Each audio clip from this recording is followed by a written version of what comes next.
This time on Square Roots, we present an Oxford-style debate to answer one deceptively complex question. Who is the handsomest space hunk in the BioWare galaxy?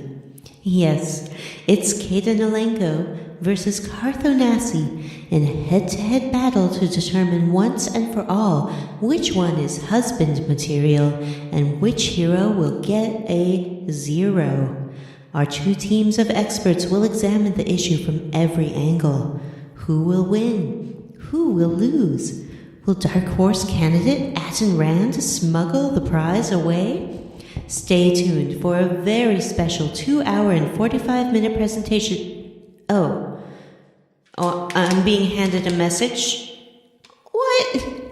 Outvoted? Outvoted?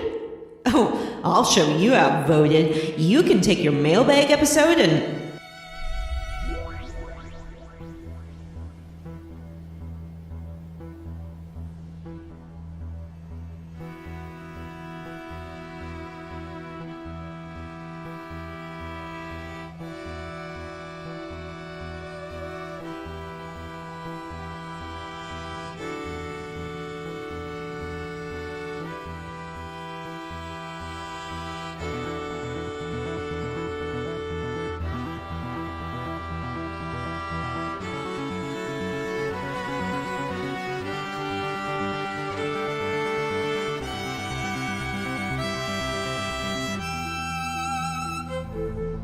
Hey everyone, and welcome to Square Roots, the classic RPG podcast. My name is Jim Banks. I am joined in this very special bonus episode by Julian Titus of the Nerds Without Pants podcast. Shepard.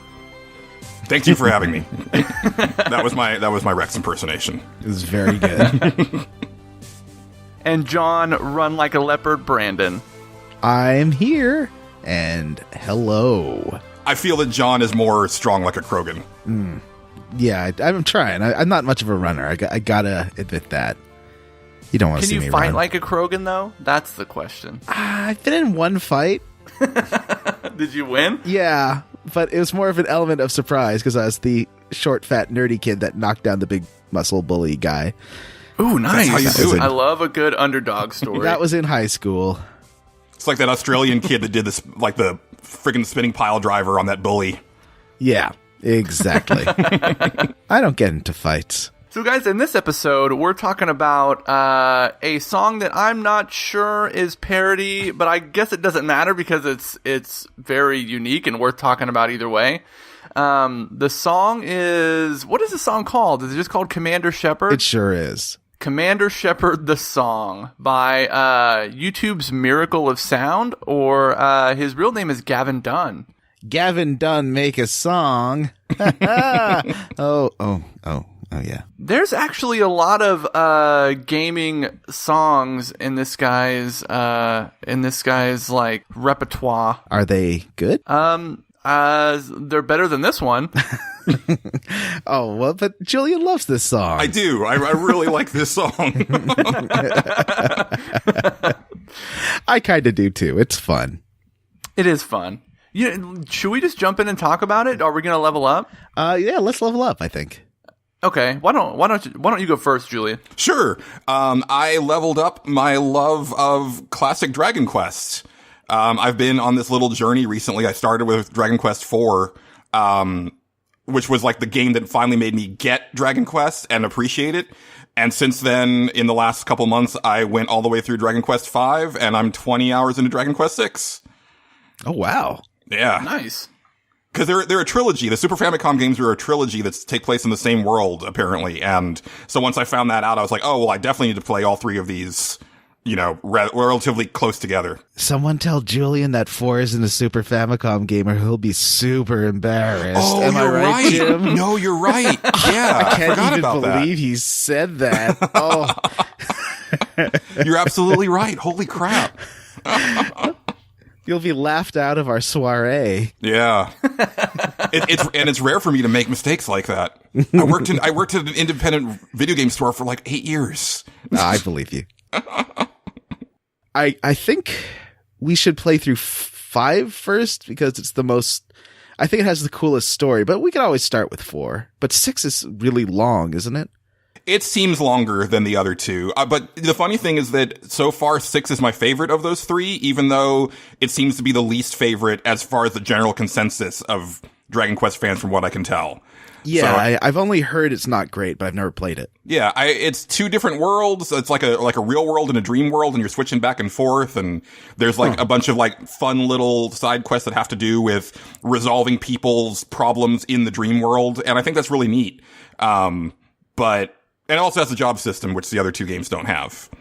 Is 6 available on mobile? I know 4 and 5 are.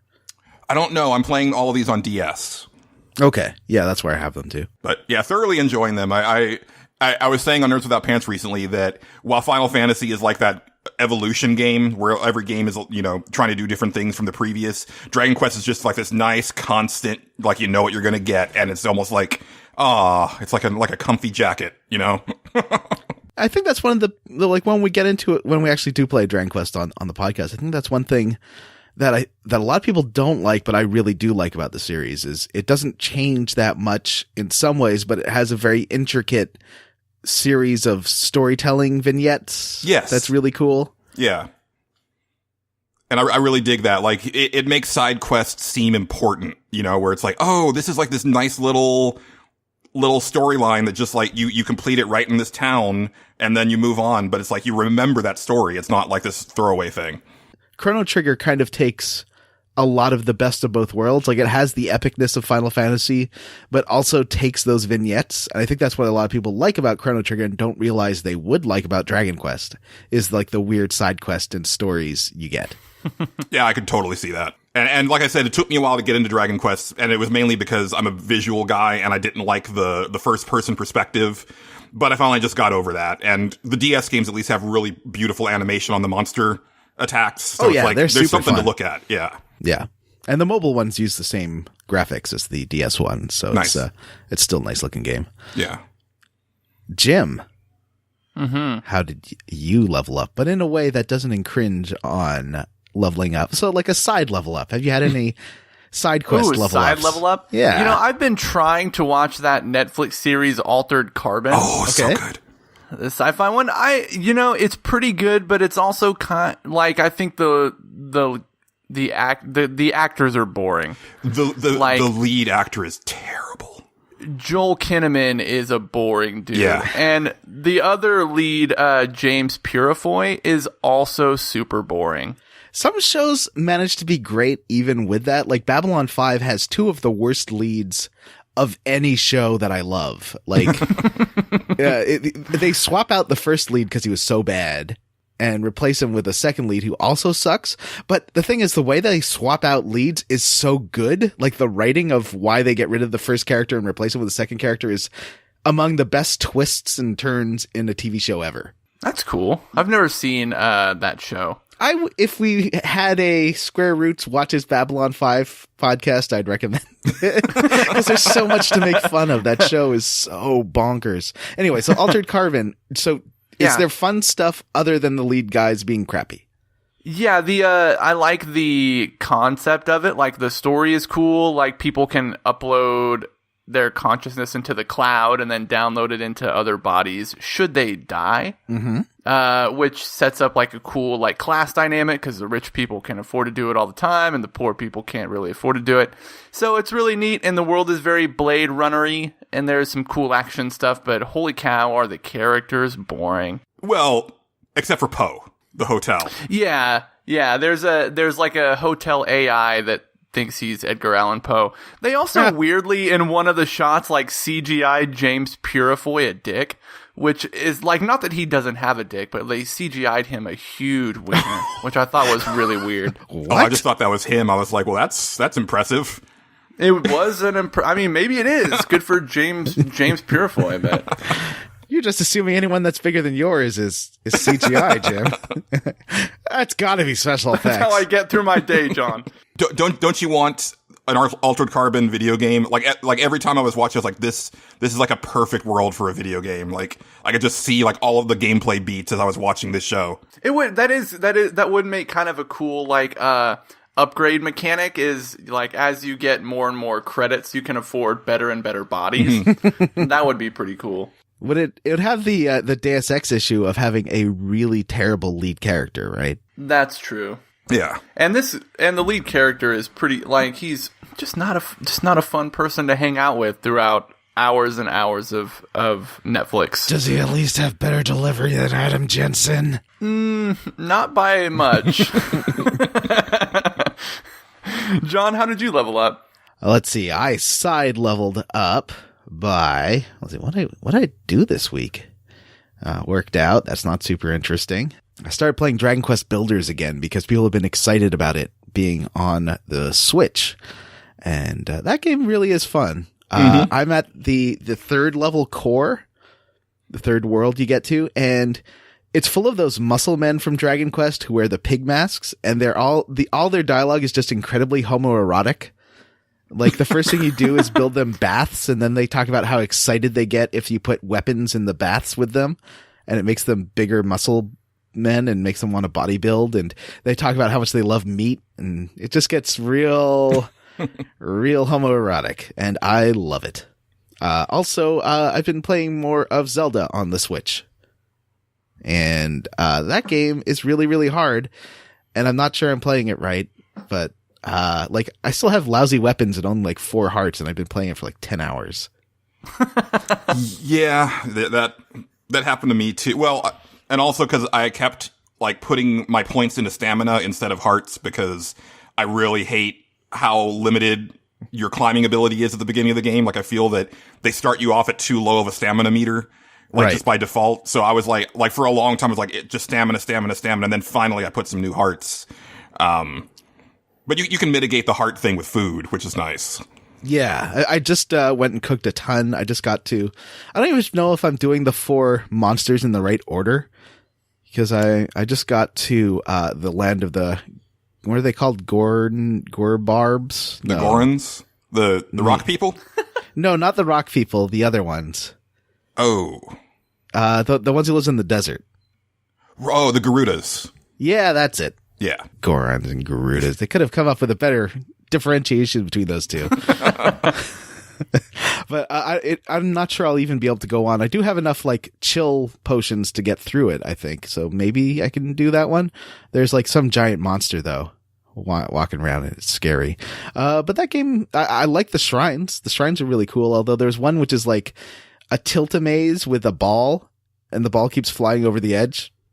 Have you done any of those? Yeah. Like, you're trying to get a ball through a maze and you're using the tilt controls. And it's like those old toys you'd get with like a wooden frame at a ball. And it is the most frustrating thing. I got so mad.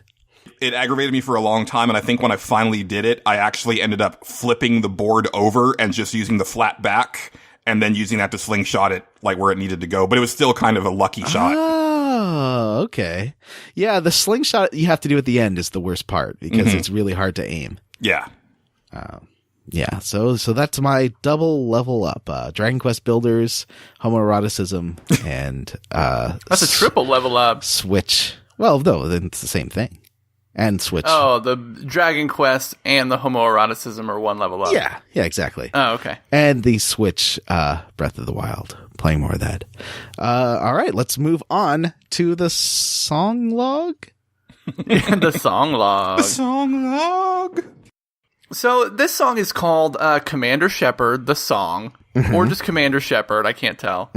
But like we said, it's by YouTuber Miracle of Sound. Let's just kick it off let's just play the first verse, and then we'll talk about it.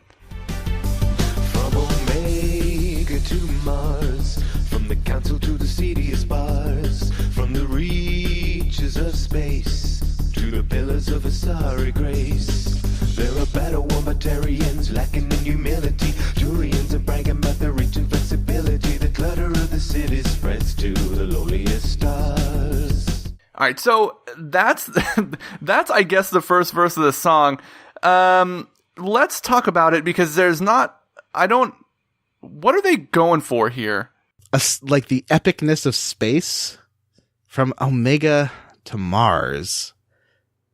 What was in Omega? Was that like that other station, the really seedy one? Omega's in Mass Effect 2. It's like the dark version of the Citadel, basically. Yeah. Yeah, with that lady. Oh. What's the name of the lady that runs it? I should know this. It's been a while, though. I have the comic about her that was good. It was Me like too. the only good comic. Oh, there's some real bad writing in those comics. But she's like evil Asari lady. Well, not evil. She's like kind of how would you call that? Like rogue Asari lady? Yeah, she's like the king of the thieves, or queen of the thieves type thing, where it's a den of scum and villainy, but she's like the top dog of that place. She rules it with an iron fist. This also says, from the reaches of space to the pillars of Asari grace. What does that mean? What is a pillar of Asari grace? They're cool buildings, I guess, because when you finally get to go to the Asari homeworld, they have all sorts of skyscrapers and stuff. Yeah. Oh, I don't remember that. And they're also the oldest of the Citadel species. Like, they're the first ones to reach the Citadel in this cycle. Yeah. So they have like the most culture, basically, of any of the Citadel species. Arya, that's her name. Yes. Yeah. I always think of Arya as being a location, but yeah, that's her name.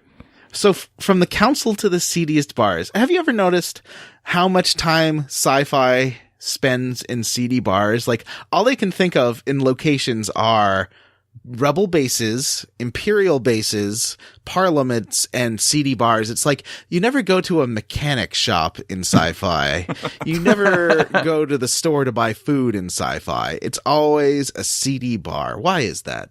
You need those hives of scum and villainy, man. Yeah, but there's got to be more to life than either bases and bars. Actually, when I think about it, like KOTOR was the same way, right?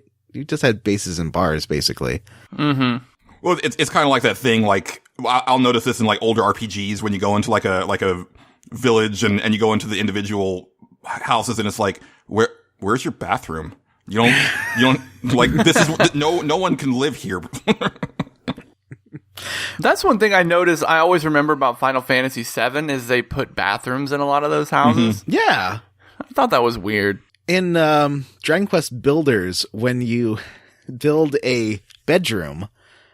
Oh, yeah. Oh, actually, this might be your answer, Julian. When you build a bedroom, you have to put in a lighting source, a bed, and a pot.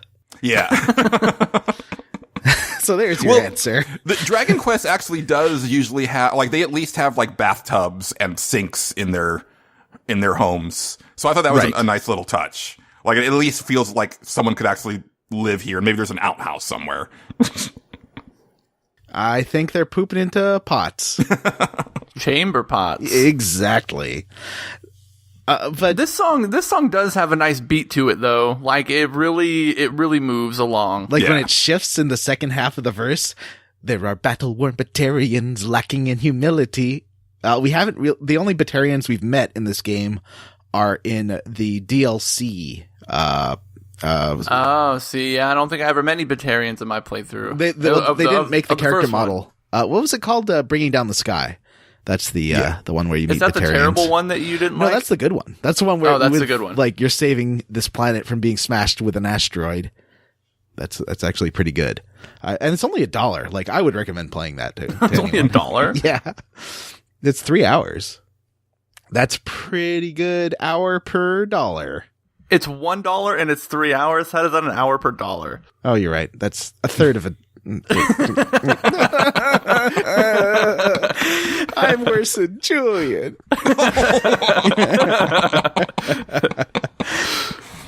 Can we talk about the next line? Because I don't understand the context. Turians are bragging about their reach and flexibility. Yeah, I was hoping Julian, our Mass Effect expert. I think it has to do with, like, and here's my problem actually with the Mass Effect universe, is that I think when they initially designed a lot of the alien races, like, they didn't design them with their armor off.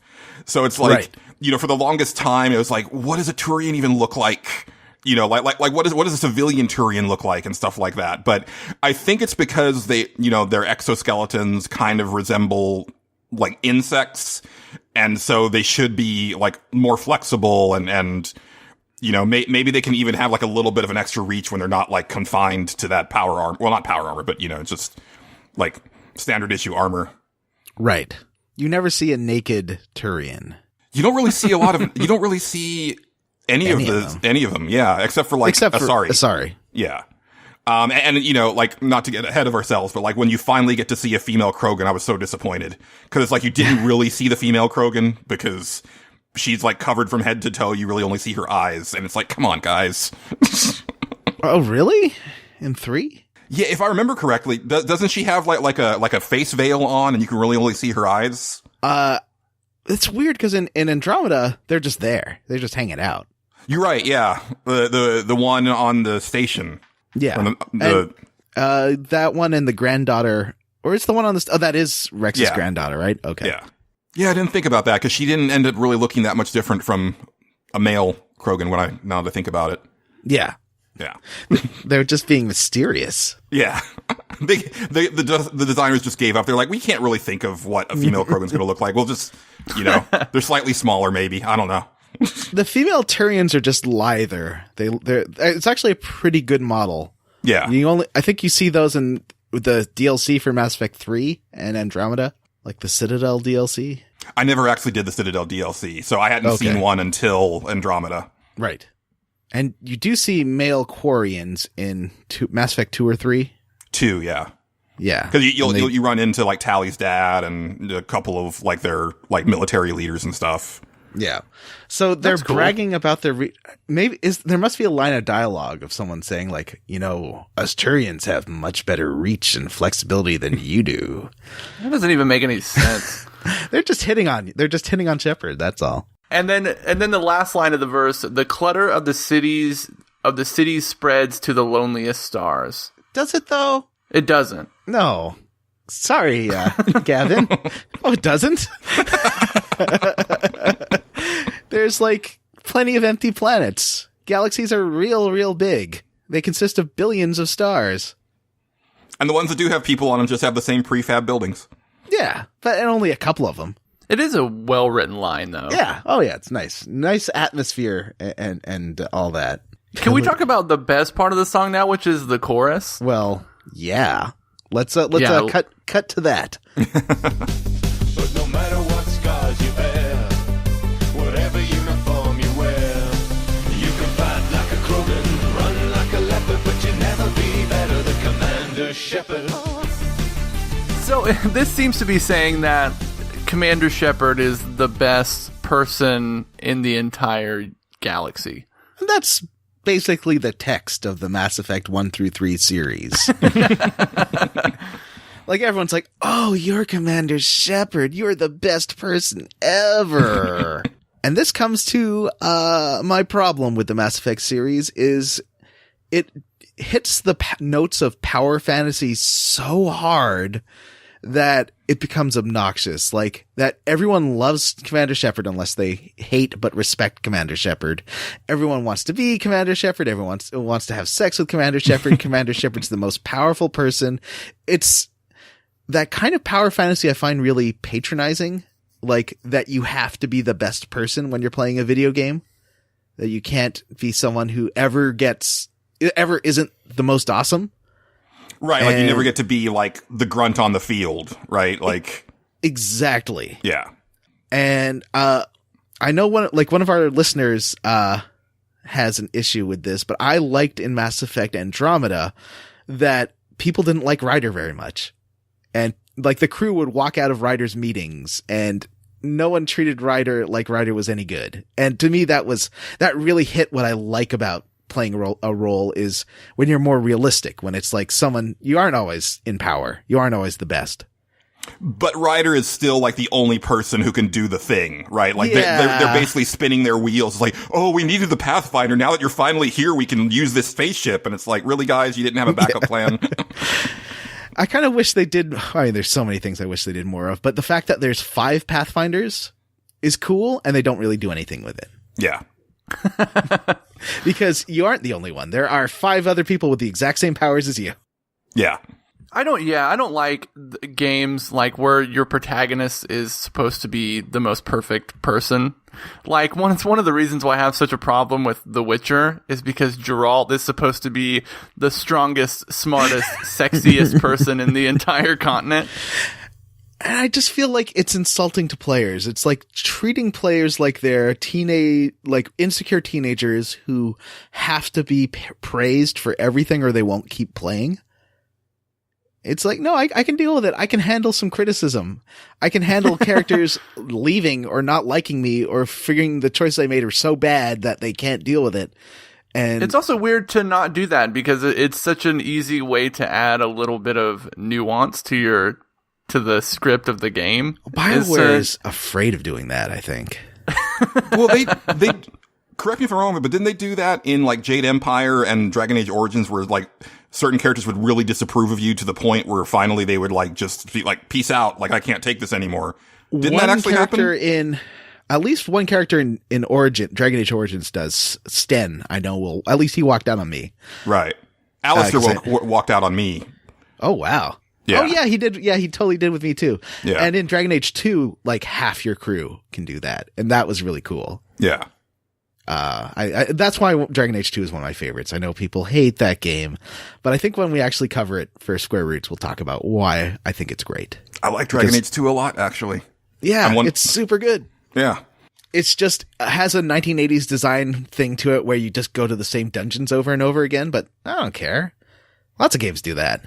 I think a lot of the problem with Dragon Age 2 is the problem that every game post the EA buyout has from BioWare, which is you can just see like their little tendrils of influence going in, like, and that's actually we might get into it later, but my biggest Mass Effect is my favorite in the series, and I know that people people consider the second game to be far superior, but for me, like all the stuff that was just like thrown out, instead of them trying to fix it for Mass Effect 1 is just like, that's just EA, right? Like, oh no, we need to get rid of all this inventory because people didn't like it. Like, let's just chuck that. Like, don't fix it, just get rid of it.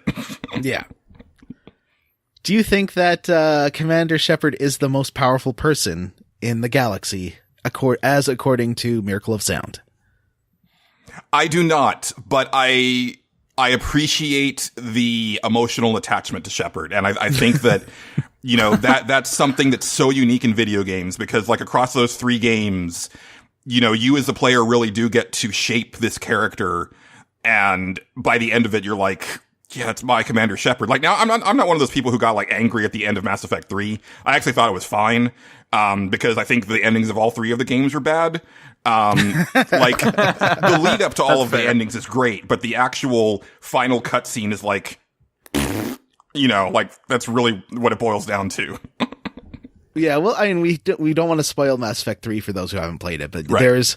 There's a section right at the end where you have to make a final choice that is so frustrating. The original ending was so bad.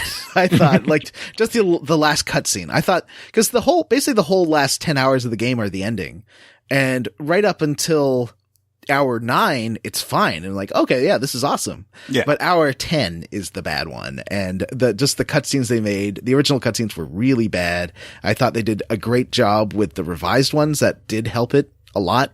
Yeah. But my thing was that like the previous 9 hours were so good that I didn't really care about hour 10 enough to like be like, oh, this game sucks now. I was like, no, this game is still pretty good. It's got pacing problems throughout the entire game. That's a bigger problem to me than the ending. I felt like the game needed another year. Yeah. Yeah. Anyway, let's talk about Mass Effect 1. So whatever uniform you wear, you can fight like a Krogan, run like a leopard, but you'll never be better than Commander Shepard.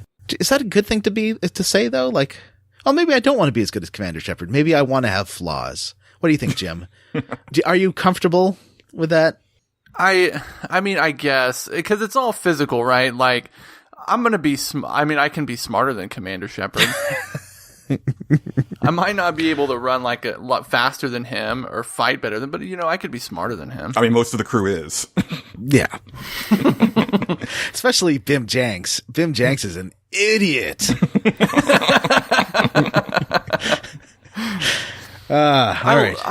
One of my favorite things about our Mass Effect playthrough is how you designed John Bernthal unwittingly.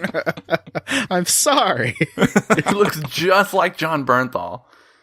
Shepard just walked around going, 1 batch, 2 batch. All right, let's go to the next verse. All right, kick it off.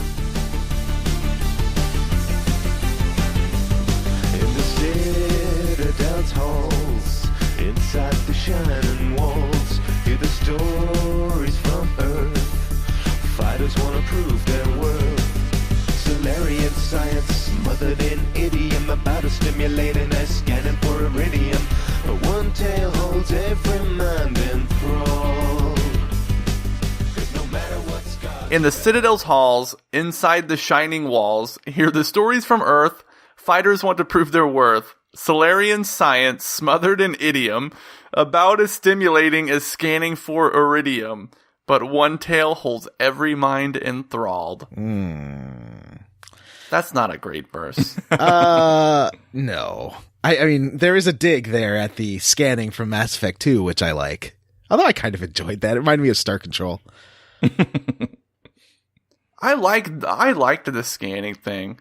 Yeah, it's not Actually, so bad. I actually like most of the mini games from the Mass Effect series. Yeah, I like the hacking one in 2. That one was pretty fun. There's a few variants of it, but the one where you're like matching screens to make sure they look alike and stuff, that was fun. Yeah. What do you think of this first, Julian? It's the weakest of in the song for sure. It feels like maybe they just needed more, and they were like, oh, I'll just throw this out there. I mean, I do like the Solarian science smothered in idiom. And finding something to rhyme with iridium is pretty good too. Like, Yeah, that is very good. that's inspired. Do Solarians smother their science in idiom, though? I'm trying to I think they can I don't know what that means. I think they can get pretty into their own vernacular when they're talking. I don't think they do in Mass Effect 1 so much. Yeah, maybe I'm mostly thinking of Morden in 2. That's true. I would have liked it better if Morden had sang a Solarian song. But yeah, dig on Solarians out of nowhere in that verse. Yeah, jeez. Fighters want to prove their worth. What does that mean? I don't know. Or is that referencing people wanting to challenge Commander Shepard? I think it's that other people from Earth want to get involved as much as Shepard is and feel like Shepard's leaving them out? Is that how you'd interpret it, Julian? Or maybe just trying to, going back to the whole "you'll never be better than Commander Shepard" thing. Like maybe people on Earth are inspired by Commander Shepard, so they're trying to say that maybe they can't be better than Commander Shepard, but maybe they can reach that plateau. Now, the in the video that Miracle of Sound made, they chose some footage of everyone's favorite human, Conrad Werner. So he wants to prove that he's as good as Shepard and become like an N7 Spectre, and he's an idiot. Yes. That's if you don't remember that character, he's the fan who approaches you in every game and wants to be your best friend, and he's like slightly obsessive. That's the only thing that I know of that doesn't track correctly from Mass Effect 1 to 2. It never does. Yeah, he'll act the same regardless in Mass Effect 2, even if you're nice to him in the first game. Like there's something about that particular. There's a broken quest. flag. Yeah. Yeah. Because he's supposed to. I know they programmed him both ways, but when you meet him in Mass Effect 2, he's mad at you no matter what you did. Yeah. Yeah. Why is he mad at you? Because there's a programming error. There's a glitch. He will react to you as if you treated him the Renegade way, no matter what you did. Oh, I see. In Mass Effect 1, I held a gun to his face, but I know like Vanessa said that he was awesome or something, and that he needed to fight back home. And that he's the one who I'm pretty sure he talks about his wife, but I'm fairly sure his wife is just a broom with Shepard's face on it. So do you think that Shepard's story holds every mind enthralled? It seems to. Tell me In the about the, game, anyway. shepherd, grandfather. You know that's going on in this game. What? Definitely by the end of the Like series. them telling tales about Commander Shepard. Yeah. Can we talk about this game musically a little bit? Because it sounds like it's got like a real 80s feel to it. It's all The song synth. musically? Yes. Or the game? Wait, do you mean the game soundtrack or the song? No, this song that we're talking about, the Commander Shepard song, it's super synth heavy, and it sounds like the what's the band I'm thinking of? The Cure? It's like an 80s band. Yes, The Cure. It sounds like The Cure. It has a Depeche Mode kind of, or as I like to say, Depeche Mode. Maybe that's Depeche what I'm Mode, thinking of. because that's how you should pronounce it. But Matthew's not here to get mad, so it's not that fun. Yeah, it does have that kind of 80s synth to it, but I would say it sounds more early 90s to me. Really? Early I don't know, 90s man. dance. Run Like a Leopard as a lyric sounds hella 80s to me. But it's not delivered in that hair metal, super high pitched, run True. like a leopard. If they said it like that, But what if it was? that would be amazing. Yes. Then everybody would be on board with me saying this is a fantastic song. It's not a bad song. I think it's really catchy. It was in my head for a couple of days. Yeah, There it's are a fun. surprising number of Mass Effect fan songs on YouTube. There's a lot of rap covers if you're into hip hop. There's a really good rap one that I thought was fun. There's a couple really bad ones too. So from there, it just repeats the chorus over and over. It does have the Harbinger's quote. That's the only extra line after that is it does say assuming control. Commander Shepard. Assuming control.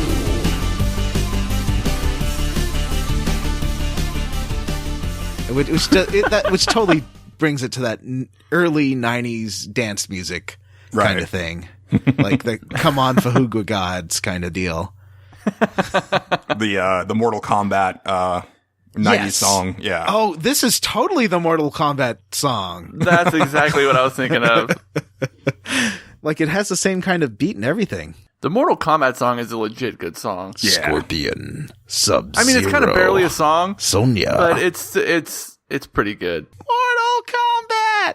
I remember when I was a kid, one of the first CDs I ever bought was I thought I was buying the Mortal Kombat soundtrack that was going to have that Mortal Kombat song on it. And I took it home and it was like, it was called More Combat, which was like music inspired by the movie. Oh. And it was all really shitty, like techno metal stuff. And it was really bad. Yeah, that from Mortal Kombat soundtrack through the Spawn soundtrack, there was an interesting melange of techno and metal.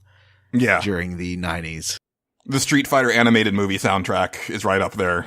Oh, nice. Man, the 90s were weird. Yeah. They were great. So, Jim, I think it's question time.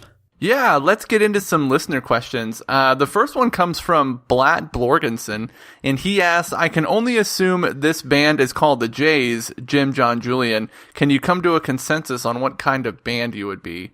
Well, I was telling Matt yesterday that an original name for New Kids on the Block was Double D Triple J before they settled on New Kids on the Block. And so I guess we could be Triple J. Triple J is not bad. My dream band name has always been Space Monkey Mafia. Why's that? It's a lyric from that Billy Joel song "We Didn't Start the Fire," and I know it's supposed to be Space Monkey, Mafia, but I always hear it as Space Monkey Mafia. And I was like, that's the merchandise makes itself. But as far as band type, I don't know about you guys, but I've been really getting into like 80s synth lately. Like electronica and stuff, and like that's really been my jam lately. So it's like, especially with like the whole Mass Effect Vangelis type soundtrack, and also this Commander Shepard song. It's like I almost feel like it's almost a theme of this series. You know what I think we could do? Have you seen the film? It's a art film from the 80s called Revenge of the Nerds. Have you seen that? An art Do you remember when they all dress up in yellow suits and play keyboards and synth at the end? And like there's a battle of the bands kind of thing? I do remember that. I think we could do that. I think we could pull that off, all three of us. I think we could too. I went to an 80s themed bar last Saturday night, and it's one of those bars where it's just like all 80s dance music, and they play the music videos to the songs up on big screens around the bar. And I remember just being captivated by the video for I Ran by a Flock of Seagulls. I'd be into that. Where it's just them like spinning around and playing their instruments and the camera zooming in and out. They have better songs. Like Space Age Love Song is a really good Flock of Seagulls song. I Ran is a really good song, though. I do dig it. It always reminds me of the marketing campaign for Grand Theft Auto Vice City. Yeah, me too. I always remember that. I kind of burned out on that song after Vice City. Also, John and I don't have the hair. We can't pull that off. Yeah. Oh, that's true. We could like shave it and then oil it and have like shiny heads. Ooh.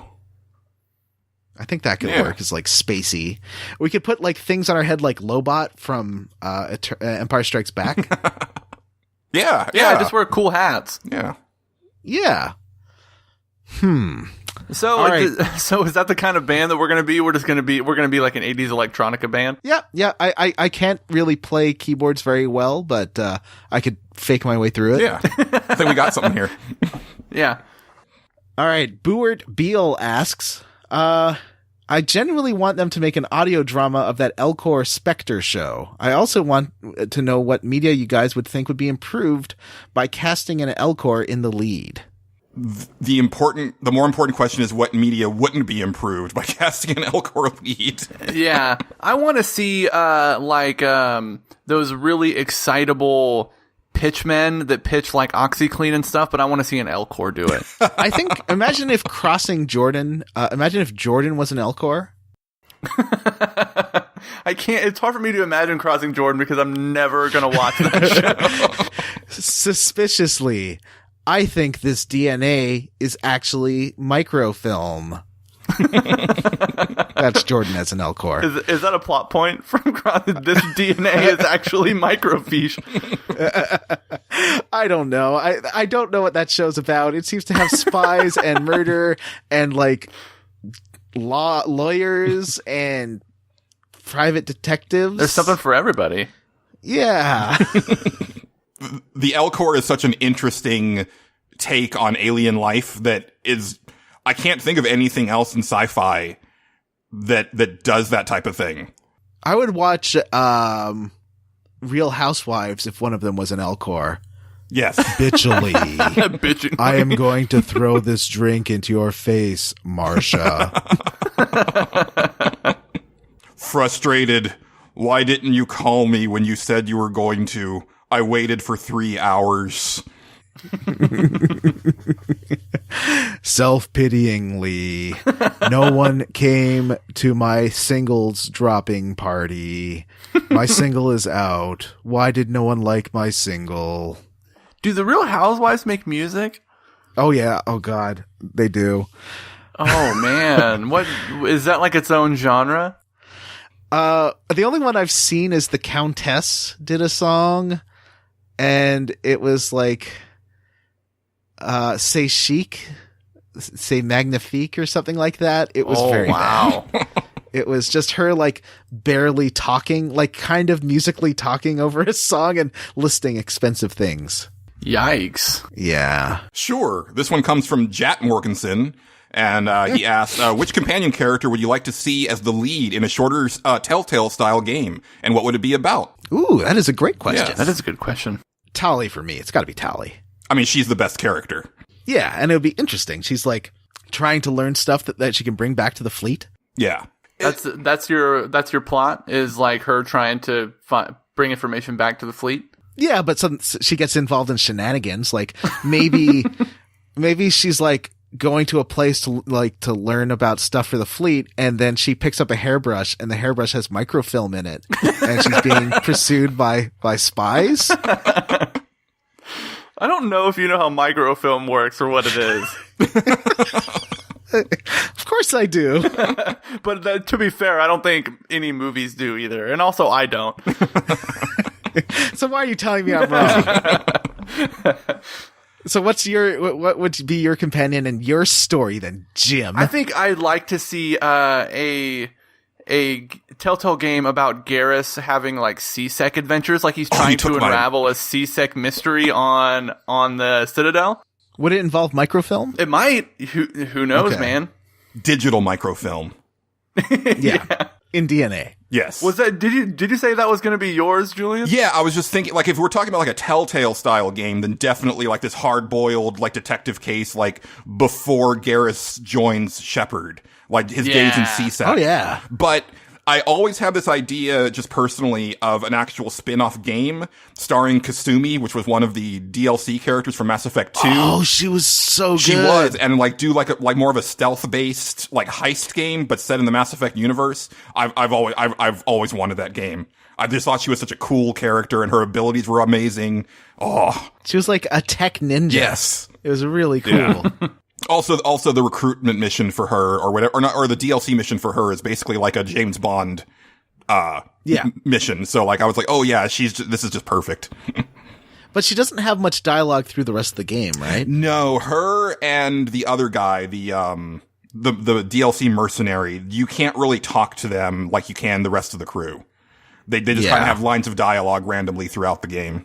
I know that would have been prohibitively expensive, but it also means that there's not much point to bringing them on missions because they're not going to have special things to say or special scenarios. Yeah, other than their actual like loyalty missions, which are pretty good. Good answers, guys. This next one, it's like a 4-part question. The first part, I think this question asker was drunk. If he wasn't, he probably is now. It's from listener / maybe host Crapview Van Crapt. The first question is: if you could make 2 companions kiss other than Shepard, who would it be and why? We got a limited pool here. Yeah. For me, it would be Tali and Garrus for 2 reasons. One, because I want to frickin' see Tali's face, which has been denied me all this time. But 2, Garrus doesn't really have lips, so I just want to see what that looks like. I'm pretty sure they do. Don't they show a photo of Tali without her mask on in the 3rd game? Yeah, they basically used a piece of stock art of a model inside the helmet to have some kind of like vague, under the texture to have a vague impression of a face, but you could either clip or hack the files to see what her face looked like, but it was just a stock photo. Yeah, it's just a generic white brunette lady, right? Yeah. That's not what she looks like. That is just what they use to create the illusion of a face under the glass. Gotcha. Yeah. And there is a portrait that she gives you in Mass Effect 3, but again, they just took like a random photo off of the internet and then like colored the face and like did some Photoshop to it, but it's not like the official, this is what a Quarian looks like. It was like literally like, we'll just do this real quick. And I think they missed. I didn't know that you could see that. Yeah. Is that if you romance If her? you romance Tali in Mass Effect 3, she gives you a portrait of herself that you can put by your bed.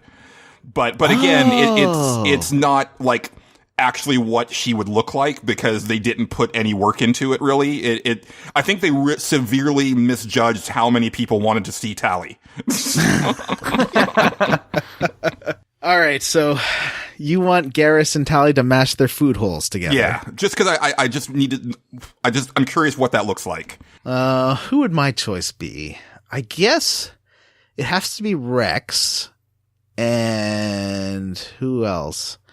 Let's say Rex and Kaidan, because I think Rex would break Kaidan. Yeah.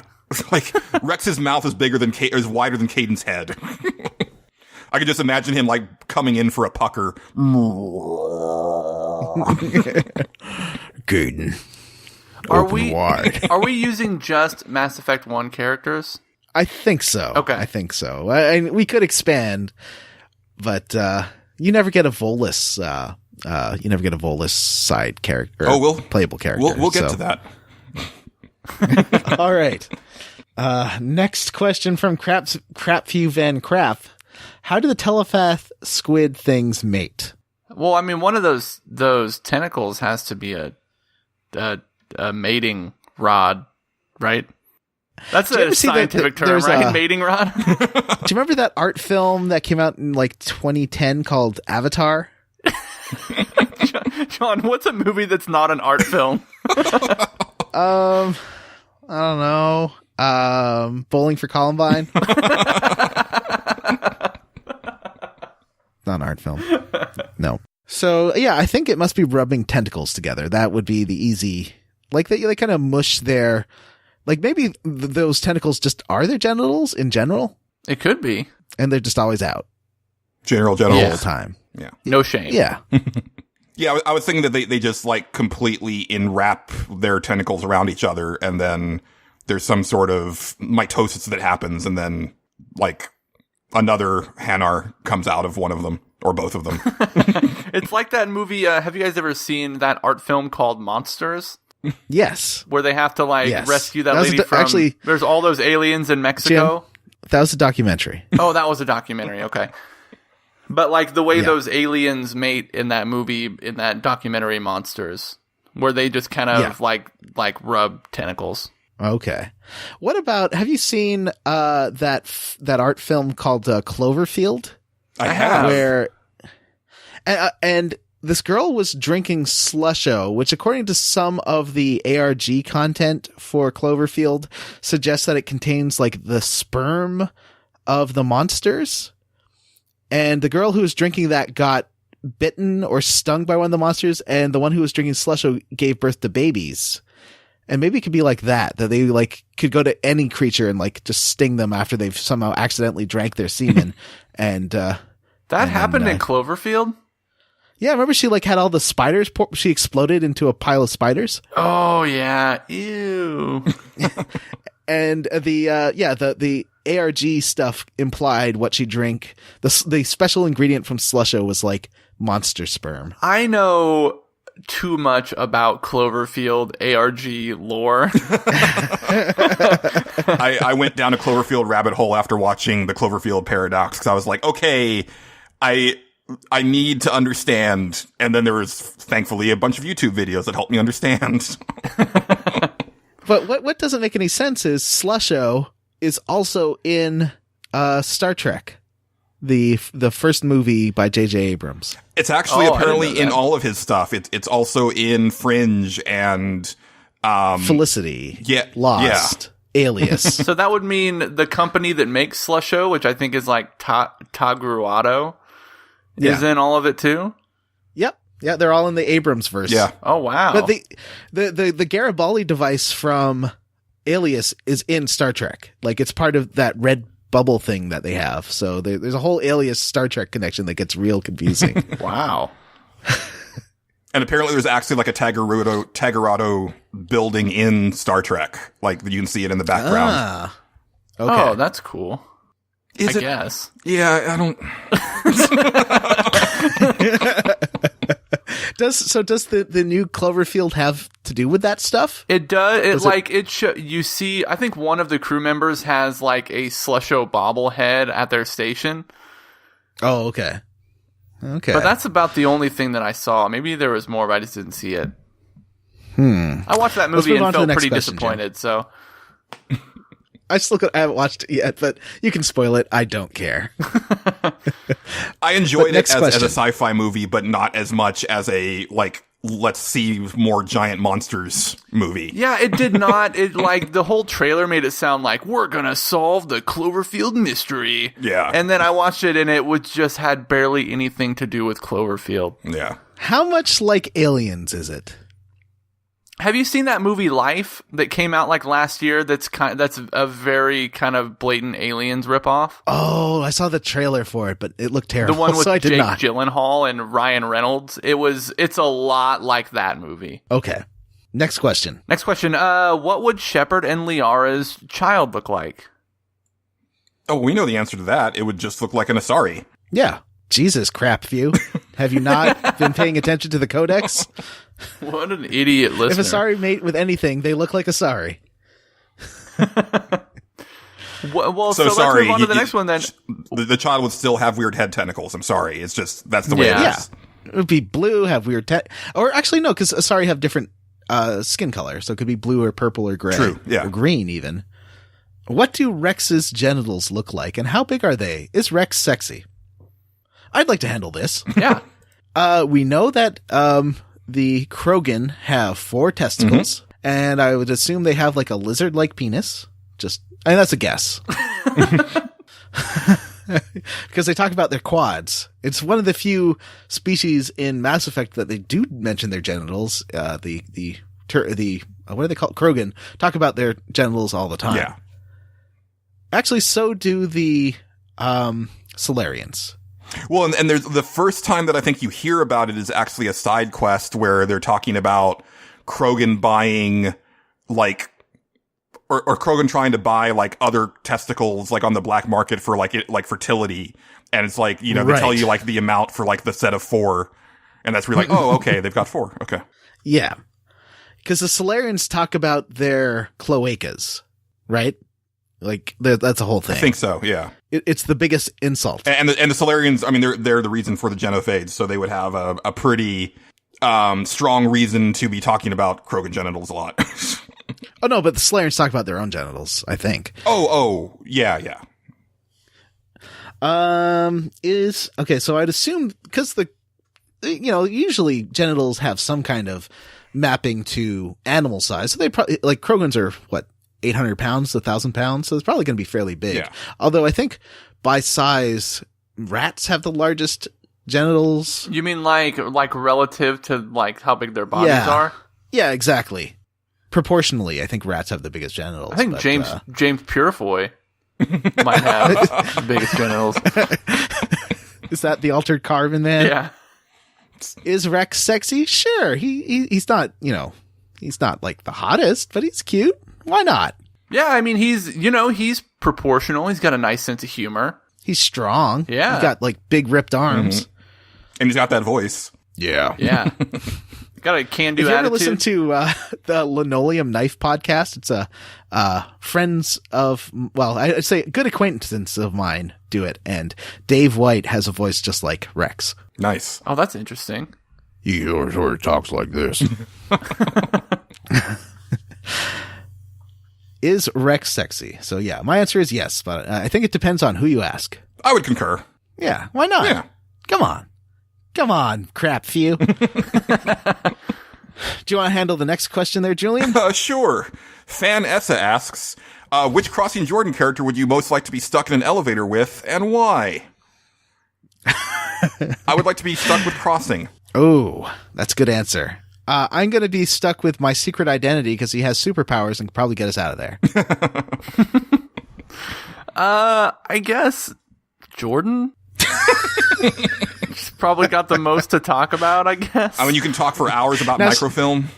Yeah, I feel like I need to know how microfilm works. She probably knows. Yeah. All right. Race Jenkins, PI, asks, would human beings have to wear little spacesuits if they went to the Volus planet? They'd have to, right? Yeah. Because so I Googled this when I saw this question get asked. The Volus live on a planet that's got like 1.5 times Earth gravity, plus it's got a pressurized atmosphere. So that would require special suits. So they aren't actually tubby little guys, they're just in pressure suits, or are they tubby little guys in pressure suits? They're tubby little guys in pressure suits. Like their physiology reflects their pressurized atmosphere. So like they wouldn't grow super tall because there's lots of gravity and pressure on their planet. Oh, smart. I like their basset hound ears. Yeah, me too. And their glowy eyes. The Volus are my favorite alien species in Mass Effect. I like how their eyes change color if they're mad. Yeah. Yeah, that's pretty cool. And I love how they call people Earth Clan. They're the greatest. All right, I think we've answered that one successfully. I think that might be our first successful answer, other than the Krogan genitals. Yeah. and what Liara's child would look like. Do you want to handle the next one? Yeah, this one comes from Danielle Boyle. And he asks, I always felt the Volus were underutilized. In fact, when I met the Volus who first informed us about the Shadow Broker, I thought the big twist was going to be that the chatty Volus was actually the Shadow Broker himself. It's a pretty easy twist. I always thought a Volus crew member would be neat too. Well, Danielle, that's not actually a question. Yeah, let's move to the next one. That actually is a question. Stroopaloop asks, I think that if you could tweak the endgame a little bit, it would be perfect. What major/minor tweak would you make to a game if you could? Oh, to this game, sorry. To this game? The ending. Yeah. Well, for me, I would basically, fix the inventory system to make it, a little more usable and a little more user-friendly. And just make more interesting missions for those side planets, because I really enjoyed exploring in the Mako, even though the Mako controls suck. But the actual designs of a lot of those side missions is very rote and kind of by the numbers. So I would just like more variety in there and maybe see more effort put into the structures on those planets. Yeah, I definitely agree with that. I love having so many planets to explore, which is weird because I didn't love having these 5 giant planets to explore in Andromeda. Well, you've played Andromeda. What did you think of that, of having the 60 small planets versus 5 big planets? I think that I would rather have a happy medium of like maybe 20 really well done smaller planets. Instead, because the problem with Andromeda is that you have these 6 planets, but they throw a bunch of like open world busy work at you in each one of them. And that's not very interesting.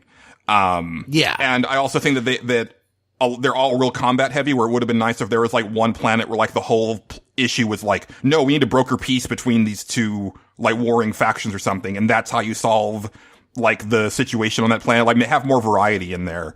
But the designs of those planets is really good.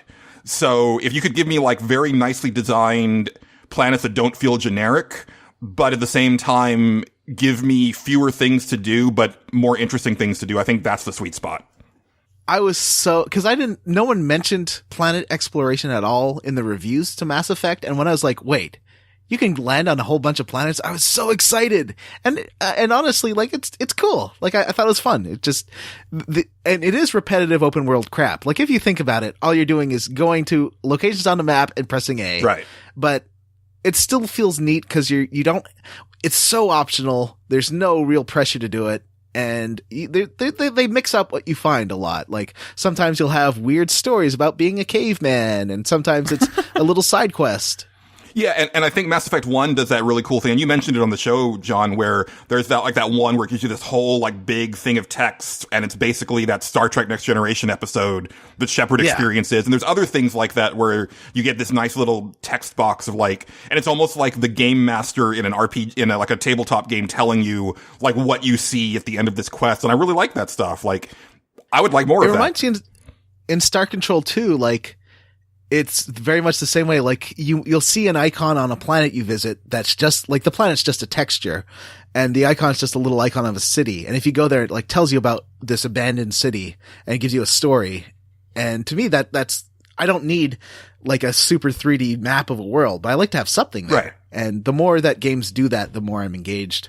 So I guess that would the change I would make to Mass Effect to make it better would be add a little bit more variety to those planets. Just a little bit.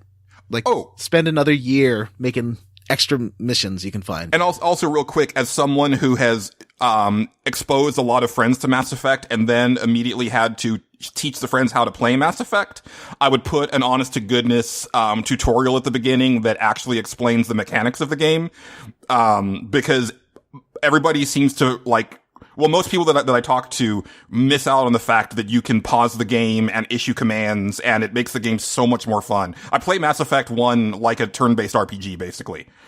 Yeah, me too. And I would use, like, although I find directing the people where to go, the only real use for that, for me, was to get them out of the way of large attacks, like rockets and stuff that would kill multiple people. So I try to have all 3 of us spread out when we're fighting. That's the only time I really used the commands of telling people where to go. Right. I'd always use the commands to fight. Yeah. I would mainly use it like, okay, I want, Liara to stasis this person, and then Tali to AI hack this Geth, and then I'm going to singularity this group over here, and then once that's done, I'm going to have Tali and Liara do something else while I shoot the guys out of the sky. And it's like, they never really got to the point where you could tell someone to go invisible and then backstab someone or something like that, right? Like it never got that to that granularity. No, but that would have been like a nice progression to the series instead of them backpedaling on that stuff as the time went on.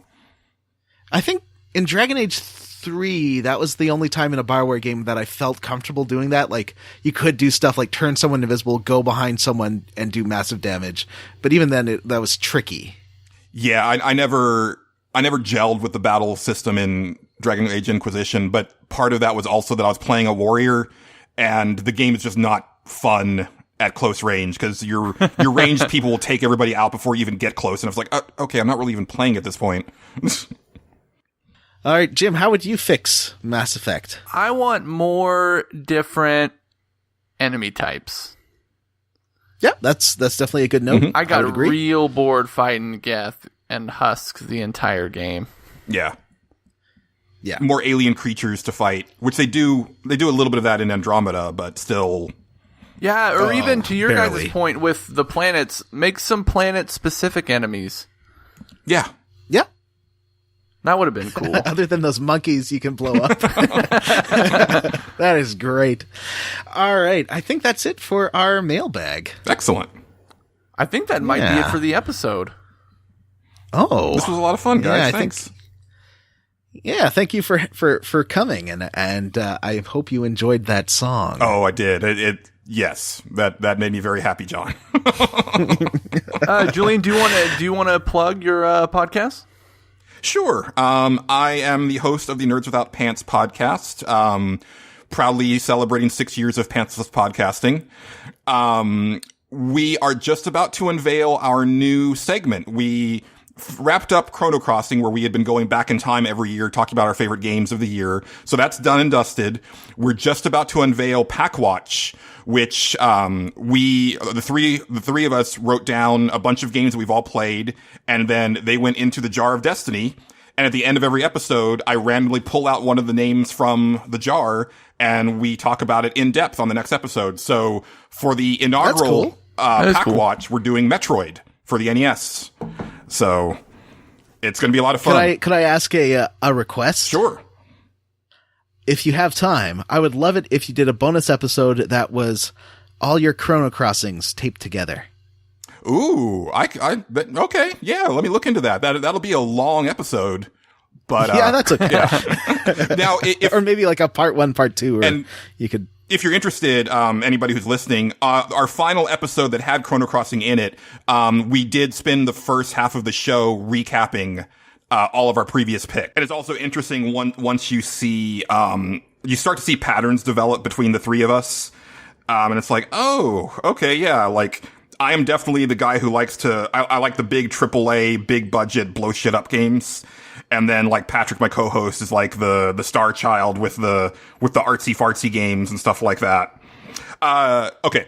The episode with our final Chrono Crossing episode was episode 124, and it's titled 1985, because 85 is where we stopped. And like I said, the first half of that episode is just us recapping the previous 29 years of Chrono Crossing. So definitely give that a shot and let me know what you think. I would love to. Yeah, very cool. And I'm excited. Well, I'm excited to listen to y'all cover Phantasy Star 4, but I won't be able to play along with you this time because I'm in the process of moving, and all of my games are packed up at this point. So as always, everyone, thanks for joining us. If you'd like to reach out to us, you can send us an email. We are squarerootspodcast@gmail.com. Come see us at our Facebook group, the Square Roots Podcast group, for smart, cool, very attractive people. Or you can tweet at us. We are at Square Roots Pod. Our theme song for this episode is from Sophie Marlin. Check out her violin covers of tons of game themes on YouTube at Sophie Marlin. That is spelled Marlon. Of course, you should probably check out Miracle of Sound's YouTube page for all his crazy game themes and songs about video games, because he's fun. And I know we teased him a bit, but I really enjoyed this song. It is a banger. Yeah, he's got really cool video game songs and a lot of like pop culture-y songs like TV shows and movies and stuff. They're all really good. I hope he's not a milkshake duck. Here's my song about how Jews control the world. Yeah, disclaimer, I haven't dug deep into his catalog, so if there's anything problematic in there, I apologize. Please rate, review, and subscribe on iTunes wherever you listen to podcasts, and if you screenshot review and post in the Facebook group or Twitter, I'll tell you how you leveled up. All right, well, for this episode of Square Roots, I am Jim Banks. I'm John Brandon. And I'm Julian Titus. Bye. Bye.